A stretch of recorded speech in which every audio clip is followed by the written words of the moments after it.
எங்க ஒரு British soldier போருக்கு நடுவுல ஒரு குதிரை மாட்டிட்டு இருக்கத பாக்குறான். உடனே அவனோட ஆளுங்களும் அதை காப்பாத்துறதுக்காக சிக்னல் பண்ணி அதை கூப்பிட ஆரம்பிக்கிறாங்க. அதே நேரத்துல ஜெர்மன்ஸும் அந்த குதிரையை பார்த்துட்டு அவங்களும் விசில் பண்ணி அதை கூப்பிடுறாங்க.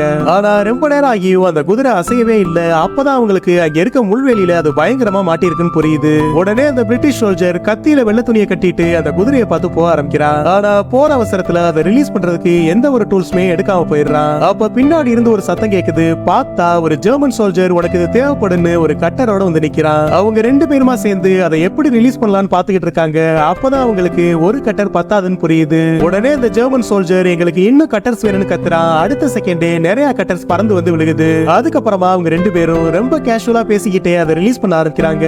ஆனா அது ஃப்ரீ ஆனதுமே அவங்க ரெண்டு பேருக்கும் அதை யார் கொண்டு போறதுன்னு ஆர்குமெண்ட் வருது. சோ டாஸ் பண்ணி பார்க்கலாம்னு முடிவு பண்றாங்க. அதுல பிரிட்டிஷ்காரன் வின் பண்ணிடுறான். கடைசியா அந்த கொடூரமான போற வந்துட்டு அவங்க ரெண்டு பேரும் கையை குலுக்கிட்டு அவங்க சைடுக்கு போயிடுறாங்க.